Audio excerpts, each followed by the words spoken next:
chord पहले समझ लो, a chord of a circle of a radius 10 centimetre subtended a right angle at the center। जी क्या कह रहा है वो, देखो 10 सेंटीमीटर त्रिज्या वाला एक वृत्त है कि कोई जीवा केंद्र पर क्या करती है, समकोण अंतरित करती है। क्या करती है बेटा, समकोण बनाती है, यानी राइट एंगल ट्रायंगल बनाती है। जैसे कि ये सर्कल है, ये क्या है सर्कल। क्या कह रहा है, त्रिज्या वाले एक वृत्त की कोई जीवा केंद्र पर, वृत्त की क्या कह रहा है वो, जीवा कह रहा है ना वो, कॉर्ड क्या बनाती है, केंद्र पर 90 डिग्री का क्या बनाती है वो, एक समकोण अंतरित करती है। तो निम्न के क्षेत्रफल बताइए। अब देखिए इधर ये सेंटर है और ये क्या है, जीवा है। यहाँ से जो ऐसे क्या बनाएगी, ये 90 डिग्री का एंगल बना लिए। कितने का बना लिए बेटा, ये 90 डिग्री का एंगल बना लिए। पढ़ो उसको। ए chord of a circle of radius 10 centimetre subtended a right angle at the center, find the area of corresponding part। यानी कि क्या कह रहा है वो, माइनर सेगमेंट और मेजर सेक्टर दोनों बताने हैं तुम्हें। यानी कि माइनर सेगमेंट का मतलब क्या होता है, छोटा वाला जो वृत्त खंड है ना ये वाला, इसका एरिया बताना है तुम्हें। और क्या कह रहा है दूसरा वाला, क्या कह रहा है, और इसका क्या कह रहा है, मेजर सेक्टर बताना है। यानी कि इसके बड़े वाले जो सेक्टर है ना ऊपर वाला, और ये रेडियस कितनी दी हुई है इसकी बेटा, 10 सेंटीमीटर। तो ये ओ ए और ये क्या नाम ले लो, इसको बी नाम ले लो। मुझे तो इसका एरिया बताना है और इस पूरे का एरिया बताना है, कोई डाउट नहीं है। तो देखिए इधर गिवन क्या क्या दिया हुआ है तुम्हें, दिया है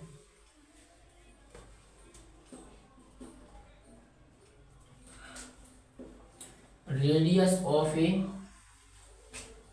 of a circle, r equal to कितनी दी है बेटा, 10 सेंटीमीटर। यानी कि वृत्त की त्रिज्या कितनी दी है, आर बराबर बेटा 10 सेंटीमीटर रहेगी, 10 सेंटीमीटर है। अब देखिए इधर, और इसमें और कुछ कह रहा है कि नहीं कह रहा, वो कुछ नहीं कह रहा। और थीटा दिया हुआ है तुम्हें, क्या दिया है बेटा, थीटा इक्वल टू कितना डिग्री दे रहा है, 90 डिग्री दे रहा है कि नहीं दे रहा। अच्छा एक ऐसे निकालते हैं, इस पूरे के पूरे में से अगर मैं इसको माइनस कर दूं तो ये आ जाता है कि नहीं आ जाता, ऐसे तो निकालते हैं। तो देखिए इधर फाइंड करना है तुम्हें, सिद्ध करना है, दो चीजें सिद्ध करनी है ना। तो देखो पहली वाली कौन सी है, पहली वाली कौन सी है, यानी कि माइनर क्या निकालना है, segment, area of minor segment, area of minor segment, यानी कि लघु वृत्तखंड का क्षेत्रफल, लघु वृत्तखंड का क्षेत्रफल। और क्या कह रहा है वो, दीर्घ वृत्तखंड का क्षेत्रफल, कह रहा है कि नहीं कह रहा, यानी कि एरिया ऑफ मेजर सेक्टर, यानी कि दीर्घ वृत्तखंड का क्षेत्रफल। ये दोनों चीज निकालनी है तुम्हें, लघु वृत्तखंड का क्षेत्रफल और दीर्घ त्रिज्या खंड बोला है इसने, मेजर सेक्टर, यानी कि दीर्घ त्रिज्या खंड का क्षेत्रफल, दीर्घ त्रिज्या खंड का क्षेत्रफल। अब देखो सॉल्व करते हैं, हल करते हैं इसको। पहले में क्या निकाल लूं, लघु वृत्तखंड का क्षेत्रफल निकालना है ना मुझे, ये निकालना है। तो इसको निकालने के लिए पहले मैं एरिया ऑफ सेक्टर निकाल लूं, छोटा वाला, यानी कि एरिया ऑफ माइनर सेक्टर निकाल लूं। फिर उसमें से मैं इस ट्रायंगल का एरिया यानी त्रिभुज का एरिया माइनस कर दूंगा, तो अकेला ये बचा रह जाएगा कि नहीं रह जाएगा। तो पहले मैं क्या निकालता हूँ, एरिया ऑफ माइनर सेक्टर निकालता हूँ, यानी कि ए वाला सेक्टर ओ ए बी निकालता हूँ। ये ओ ए, इसको नाम दे दो यहाँ पे पी, ओ ए पी भी निकाल लेता हूँ पूरा मैं। तो देखो area of sector O A P B क्या होता है formula theta upon 360 degree into pi r square, यानी कि क्या निकालना है त्रिज्या खंड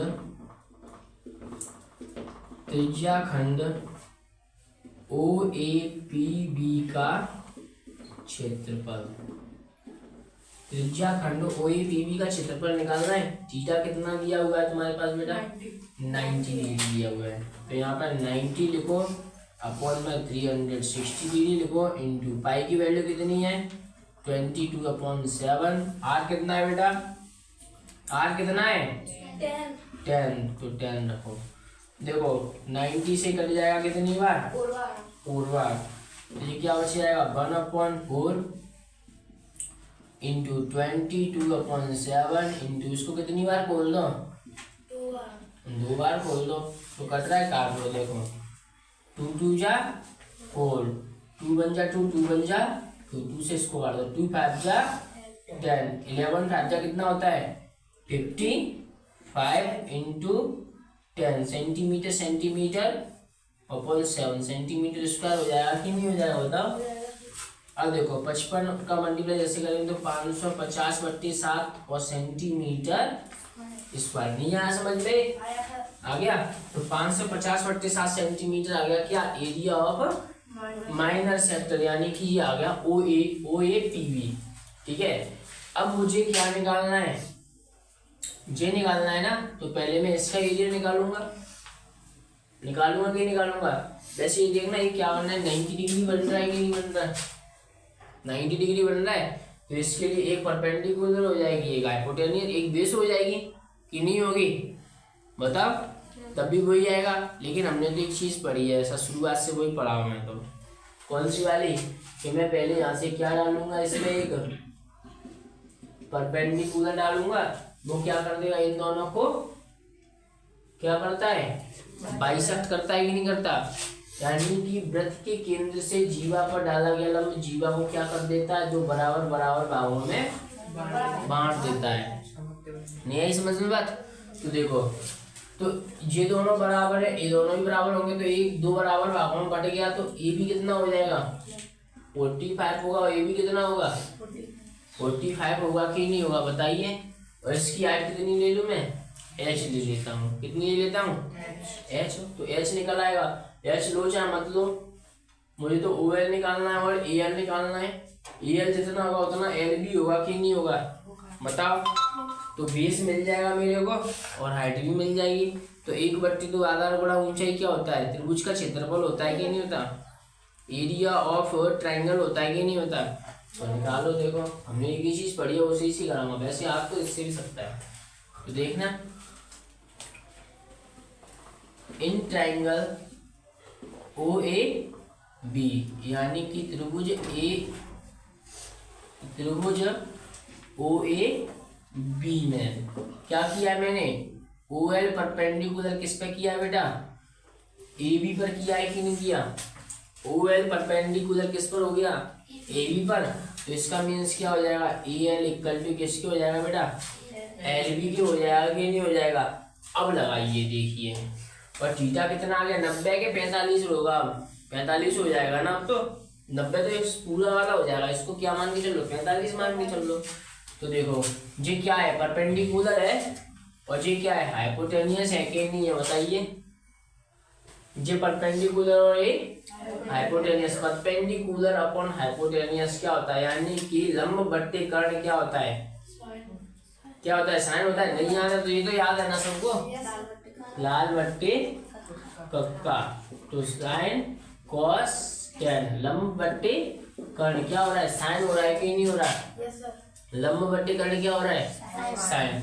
तुमने तो इसको लंब मान लो क्योंकि इसमें तुमने सर ये लंब डाला था, हम तो इसे ही लंब मानेंगे, ठीक है। तो लंब मान लो इसको, देखो तो और एंगल कितने का दिया हुआ है 45 का, तो 45 ले लो। वैसे देखो एंगल के सामने वाली साइड क्या होती है परपेंडिकुलर होती है, ए एंगल है तो इसके सामने वाली परपेंडिकुलर ए होगी, यही बात समझ में। तो देखो लो एंगल कितना है 45, तो परपेंडिकुलर क्या है इसमें ए एल है कि नहीं है, कोण के सामने वाली भुजा लंब होती है कि नहीं होती, तो पहले ए एल निकाल लो। तो ए एल बट्टे में लंब कर्ण कौन सा है, 10 है कि नहीं है। लो sin 45 की वैल्यू कितनी होती है, 1/√2 होती है कि नहीं होती। तो देखो यहाँ पे लिख दो sin 45 की वैल्यू होगी 1/√2। ए एल पता नहीं है, पता है ए एल कितना है नहीं, इसको कितना ले लो 10, क्रॉस मल्टीप्लाई करो √2 ए एल इक्वल टू 10। तो ए एल इक्वल टू 10/√2। इसको क्या लिख सकता हूँ मैं ए एल को, देखो अभी बनी रहने दो ऐसी, जितना ए एल आया उतना एल भी होगा कि नहीं होगा।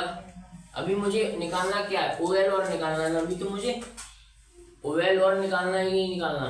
तो देखिए जरा ओ एल निकालने के लिए क्या लगाओगे तुम, मेरे पास ये आई गई 10√2, जो परपेंडिकुलर बन रहा है। बताओ बोलाओ वो वाली चीज लगाऊं, बेस अपॉन हाइपोटेनियस या पाइथागोरस थ्योरम लगा दूं, दोनों से निकल सकती है ना।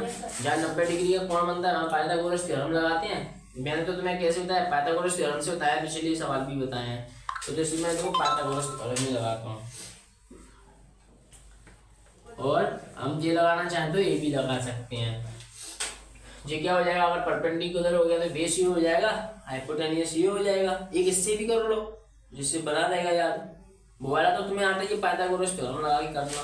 तो देखो ये क्या हो जाएगा आधार, और ये क्या हो जाएगा कर्ण। तो आधार बट्टे कर्ण यानी कि base upon hypotenuse. Base upon hypotenuse क्या होता है, बेस अपॉन हाइपोटेनियस क्या होता है, कर्ण होता है कि वो होता, कॉस होता है कि नहीं होता। आधार बट्टे कर्ण क्या होता है, कॉस। तो लिख दो, तो देखो कॉस 45, बेस कितना है मेरा ओ एल, और हाइपोटेनियस कितना है मेरा ओ ए। कॉस 45 की वैल्यू कितनी होती है, जितनी साइन 45 की होती है उतनी कॉस 45 की होती है, नहीं होती। तो बस कॉस 45 क्या हो जाएगा 1/√2। ओ एल पता है नहीं पता, लेकिन मेरे पास क्या पता हुआ है, ओ ए तो पता है ना 10, कि नहीं पता 10 जी आ गया। तो देखो ओ एल इक्वल टू क्या हो जाएगा, ये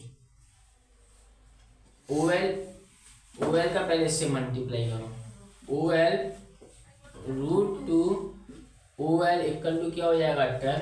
तो ए एल इक्वल टू क्या हो जाएगा 10/√2। तो ओ एल भी कितना आ गया, इतना आ गया कि नहीं आया बताइए। और तुम्हें एक चीज पढ़िए इसमें, ए एल इक्वल टू किसके होता है, एल बी के। ए एल इक्वल टू किसके बेटा, A L equal to L B की है। तो ये भी कितनी हो जाएगी, एल बी भी 10√2 हो जाएगी कि नहीं हो जाएगी बताइए। नहीं आई बात समझ में, आ गई। अब पूरा का पूरा क्या निकालो, ए बी निकालो। ए बी इक्वल टू क्या होता है, A L plus L B. A L कितना है 10√2, एल बी कितना है 10√2। √2 क्या ले लो एलसीएम, जो हो जाएगा 10 लो 10 और 10 कितना हो जाएगा 20√2 हो जाएगा। चलो यहाँ तक नोट करो, इससे आगे तुम्हें आ रहा हो तुम कोशिश करो करनी है। तो 10 और 10 कितना हो जाएगा 20/√2। इसने देखा 20 में से क्या निकाल सकता हूँ मैं, 2 निकाल सकता हूँ कि नहीं निकाल सकता। इस √2 से इस 2 को काटूंगा तो √2 बार कट जाएगी कि नहीं कटेगी बताइए। तो ये 10√2 सेंटीमीटर हो जाएगी कि नहीं हो जाएगी। नहीं आया समझ में, आ गया। क्या आया है मेरा ए बी आया है, क्या आया है बेटा ए बी। देखो ये मेरा क्या आ गया ए बी आ गया, ये मेरी ए बी आ गई। ए बी आने की पूरा का पूरा आधार आ गया कि नहीं आ गया। और लंब क्या होगा ओ एल होगा कि नहीं होगा। इसका ऊंचाई क्या होगी इसकी त्रिभुज की, ओ एल ही तो होगी इसकी ऊंचाई त्रिभुज की। तो देखो ऊंचाई ओ एल कहाँ है, ये दी हुई है 10/√2। तो देखिए इधर आओ, ऊंचाई दी हुई है तो देखना एरिया ऑफ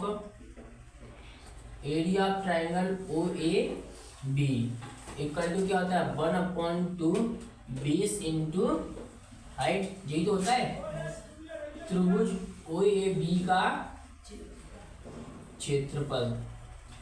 त्रिभुज ए बी का क्षेत्रफल क्या था 1/, आधार कितना है ए बी और हाइट कितनी है ओ एल, 1/2, आधार कितनी है बेटा आधा कितना है तो इसको भी काट आएगा ये भी सर 10√2। OL कितना है बेटा 10/√2 है कि नहीं है दो 2 से ये कट जाएगा 2 5 जा 10 तो कितना बचेगा इसका इससे मल्टीप्लाई करेंगे तो 50√2 बट्टे में √2 आएगा कि नहीं आएगा आएगा कि नहीं आएगा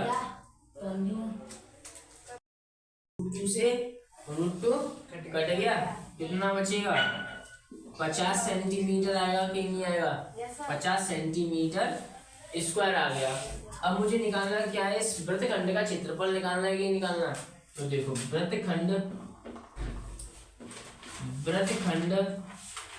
OAPB का क्षेत्रफल यानी कैसे निकालूंगा मैं इस पूरे एरिया ऑफ सेक्टर में से यानी कि त्रिज्या खंड के क्षेत्रफल में से त्रिभुज का क्षेत्रफल माइनस कर दूंगा तो ये आ जाएगा कि नहीं आ जाएगा तो देखो इधर एरिया ऑफ क्या माइनस करना है त्रिज्या खंड का क्षेत्रफल माइनस किसका क्षेत्रफल बेटा त्रिज्या खंड का क्षेत्रफल माइनस त्रिभुज का क्षेत्रफल यानी कि वृत्तखंड यानी कि सेगमेंट OAPB एरिया ऑफ ऐसे लिखो area of segment OAPB equal to area of sector क्या बेटा ये तो ए वाला है एरिया ऑफ ये APB है क्या है बेटा APB area of sector OAPB minus area of triangle यही तो करना था। और देखो एरिया ऑफ सेक्टर कितना आया था बेटा 550/7 ही था ना अभी यहाँ लिखा था मैंने भी डाला है देखो 550/7 माइनस जी कितना है 50 है कि नहीं है इसका इसमें भाग दो कितना आएगा देखो 7 7 जा 49 और 7 8 56 तो ज्यादा हो जाता है तो कितना आएगा तो 7 7 जा 49 और यहाँ कितना बचेगा 15 में से 9 जाएगा तो 6 बचेगा तो 7 8 जा 56 पॉइंट लगाओ और कितना आएगा यहाँ पे अब कितना बचेगा देखो 550 में 7 का डिवाइड दो 7 7 जा 49 15 में से 9 7 8 जा 56 10 में 6 गया तो 4 पॉइंट लगा 0 7 8 जा 35 यानी 78.5 50 इसका आंसर कितना आ गया तो कुल मिला के इसमें से इसको माइनस कर दूंगा कितना आ जाएगा इसमें से 28.5 सेंटीमीटर स्क्वायर यानी क्या आ गया एरिया ऑफ सेगमेंट कितना आया area of segment APB equal to 28.5 centimetre square यानी कि वृत्तखंड APB का क्षेत्रफल 28.5 सेंटीमीटर स्क्वायर। कोई डाउट लघु वृत्तखंड APB का क्षेत्रफल कितना है 28.5 सेंटीमीटर स्क्वायर। अब मुझे क्या कह रहा है दूसरा वाला कह रहा है ये कह रहा है कि क्या निकालना है तुम्हें एरिया ऑफ मेजर सेक्टर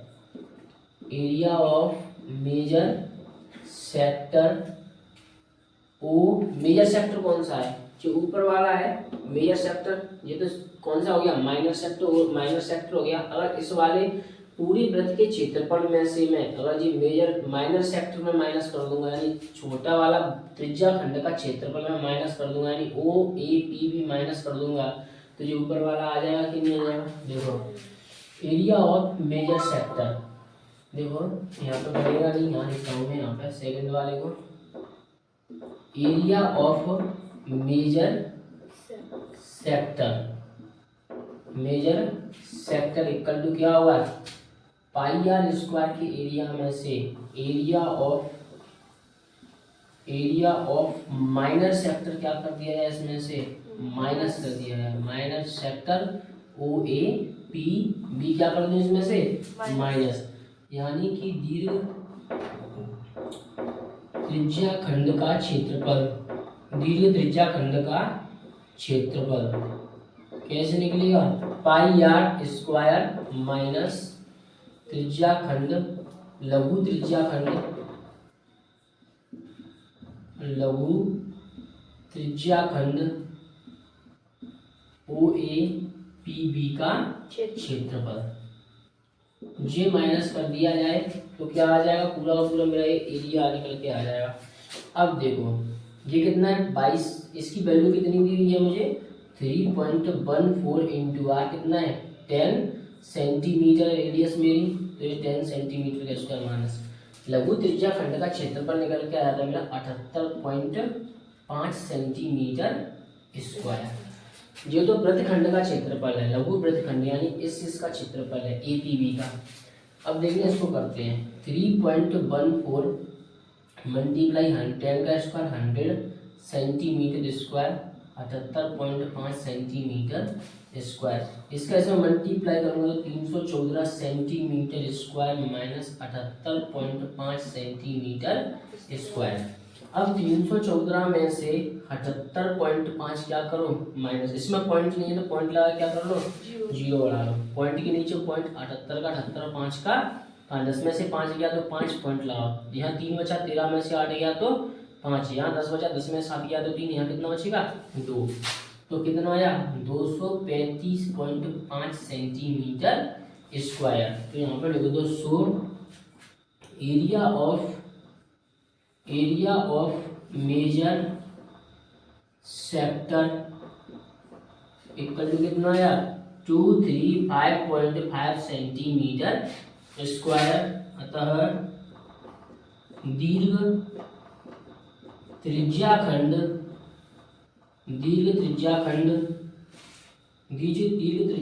का क्षेत्रफल कितना हो जाएगा 235.5 सेंटीमीटर स्क्वायर। यहाँ तक अब इसको नोट कर लो, तुम्हारे पास वो भी आ गया, वृत्तखंड का क्षेत्रफल पूछा वो भी हो गया। अभी तुम्हारा क्या आ गया, दीर्घ त्रिज्या खंड का क्षेत्रफल भी आ गया। नोट कर लीजिए इसको।